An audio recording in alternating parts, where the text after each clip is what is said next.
اعوذ باللہ من الشیطان الرجیم بسم اللہ الرحمن الرحیم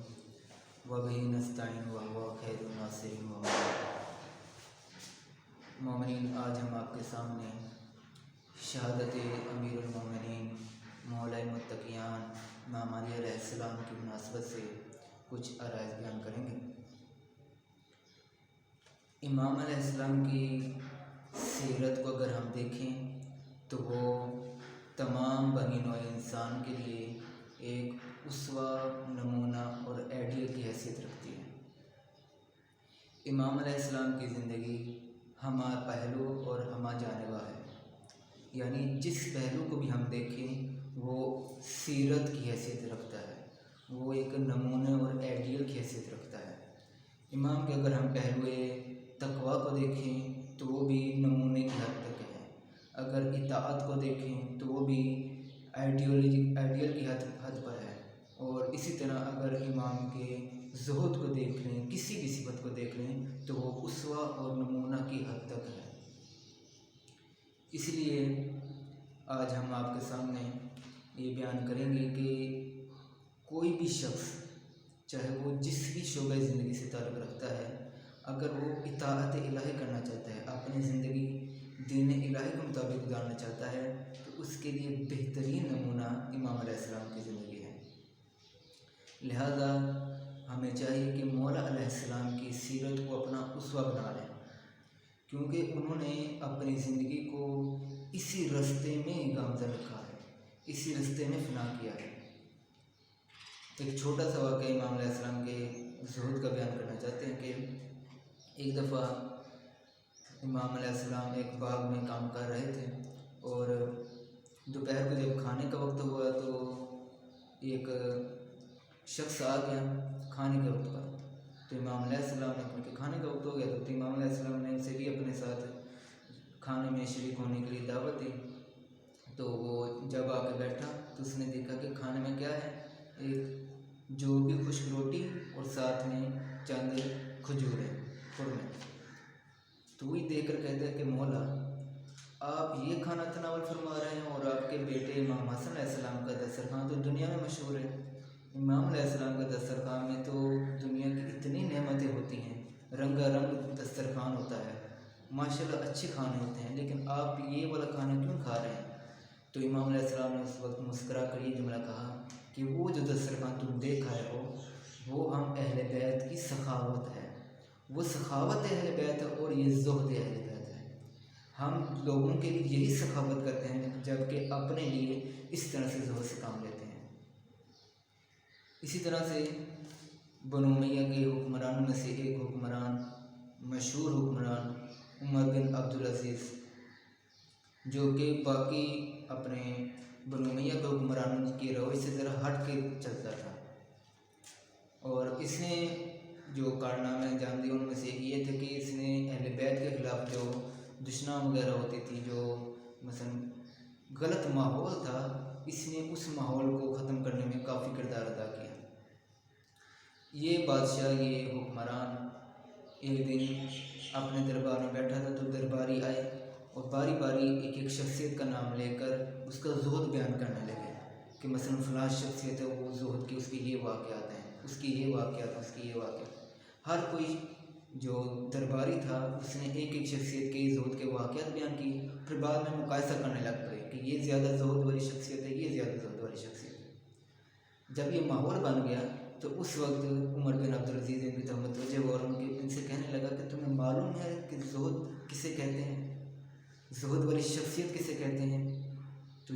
جب درباری دیکھنے لگ پڑے تو اس وقت عمر بن عبدالعزیز نے کہا، ازہد الناس علی بن ابی طالب، سب سے زیادہ زہد والی اگر شخصیت دیکھنا چاہتے ہو تو علی بن ابی طالب علیہ السلام۔ یہ مولا کے فضائل میں سے اگر ہم دیکھیں تو بہت زیادہ فضائل ہیں، اتنے فضائل کہ کوئی بھی طاقت اسے شمار نہیں کر سکتی، انگنت فضائل ہے مولا کے، وہ حصار میں نہیں آتے، شمارش میں نہیں آتے۔ اس لیے رسول اللہ نے فرمایا تھا کہ امام علیہ السلام جب امام مولا کے رسول اللہ کے سامنے تھے تو اس وقت رسول اللہ امام کی طرف متوجہ ہوئے اور فرمائے کہ یا